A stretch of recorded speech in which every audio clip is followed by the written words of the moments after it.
რობოტი კაროპკა ნაგავია. ქვემოთ რამდენიმე საინტერესო ფაქტს მოგიყვებით რობოტიზირებულ გადაცემათა კოლოფზე.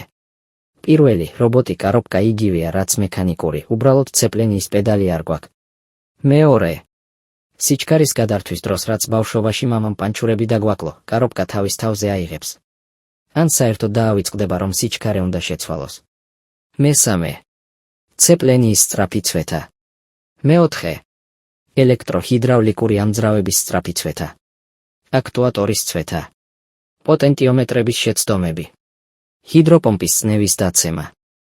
კაროპკის კომპიუტერის მწყობრიდან გამოსვლა. იდეაში მეტი არც აღარაფერი აქვს. მეხუთე, სიჩქარის ნელი გადართვა, მაგთის ინტერნეტს გავს. ხან სწრაფია, ხან კიდე მოკითხვებს გაგაგზავნინებს დამფუძნებელთან. მეექვსე, წარმოებლებმა იცოდნენ რა ნაგავსაც უშვებდნენ და ამ კოლოფის მთავარ პლუსად დატოვეს ნაწილების ფასი. ყველაზე იაფია რობოტიზებული კოლოფების დეტალები, ერთადერთი ეს პლუსი აქვს. მოკლედ ვინმე თუ გადაწყვეტავთ რობოტი კაროპკით მანქანის ყიდვას, სალონის სუნები მოიმარაგეთ, ქვემოდან ნაგვის სუნმა რომ არ შეგაწუხოთ.